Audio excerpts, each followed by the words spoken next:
விதி வங்கதேசத்தில் மாணவர்கள் கலவரத்தை அடுத்து அந்நாட்டு பிரதமர் ஷேக் ஹசீனா இந்தியாவில் தஞ்சமடைந்திருப்பதை ஒட்டி மாணவர்களின் வேண்டுகோளுக்கிணங்க நாடாளுமன்றம் கலைக்கப்பட்டிருக்கிறது. பிரதமர் பதவியிலிருந்து ஷேக் ஹசீனா ராஜினாமா செய்திருப்பதாக ராணுவ தலைமை தளபதி வாகருஸ்ஸமான் அதிகாரபூர்வமாக அறிவித்ததை அடுத்து வங்கதேச நாடாளுமன்றம் முழுமையாக கலைக்கப்படுவதாக அறிவிக்கப்பட்டிருக்கிறது. புதிய இடைக்கால அரசு தொடர்பான அறிவிப்பு விரைவில் வெளியாகும் என ராணுவ தலைமை தளபதி வாகருஸ்ஸமான் அறிவித்திருக்கிறார். வங்கதேசத்தின் இடைக்கால அரசின் புதிய பிரதமராக சலீமுல்லா கான் பதவி ஏற்பார் என்றும் ராணுவ ஜெனரல்கள் 11 பேர் அதில் அந்த அமைச்சரவை குழுவில் இடம்பெறுவார்கள் என்றும் நேற்று மாலை தகவல் வெளியானது. ஆனால் இன்னும் அதிகாரப்பூர்வமாக அறிவிக்கப்படவில்லை. இடைக்கால அரசு அமைய இருப்பதை ஒட்டி வங்கதேச நாடாளுமன்றம் இப்போது கலைக்கப்பட்டிருக்கிறது. அதற்கான உத்தரவை ராணுவ தலைமை தளபதி பிறப்பித்திருக்கிறார். மாணவர்களின் போராட்டத்தை அடுத்து அவர்களின் முக்கிய கோரிக்கைகளில் ஒன்றான பிரதமர் ராஜினாமா செய்ய வேண்டும், நாடாளுமன்றம் கலைக்கப்பட வேண்டும் என்ற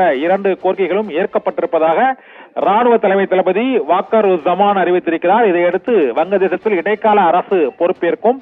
அதன் பின்னர் புதிய அரசு தேர்தல் தொடர்பான அறிவிப்புகள் இன்னும் சில மாதங்களுக்கு பிறகு அறிவிக்கப்படும் என எதிர்பார்க்கப்படுகிறது. இப்போது நாட்டில் இயல்பு நிலையை திரும்ப வைப்பது, கல்லூரிகள், அரசு அலுவலகங்கள் மற்றும் அரசு நிறுவனங்களை இயங்க வைப்பது, சாலைகள் மற்றும் போக்குவரத்தை சீரமைப்பது, நாடு முழுவதும் ஏற்பட்டுள்ள அமைதியற்ற சூழ்நிலையில் மீண்டும் அமைதியை கொண்டு வருவது ஆகிய முயற்சிகளில் ராணுவம் முழு மூச்சுடன் ஈடுபட்டிருக்கிறது என்றும் ஒரு சில நாட்களில் வங்கதேசத்தில் இயல்பு நிலை திரும்பும், இடைக்கால அரசு பதவியேற்கும், அதை தொடர்ந்து அடுத்த கட்ட அரசியல் ரீதியான மாற்றங்களும் மேற்கொள்ளப்படும் என்று ராணுவ தலைமை தளபதி உறுதி அளித்திருக்கிறார்.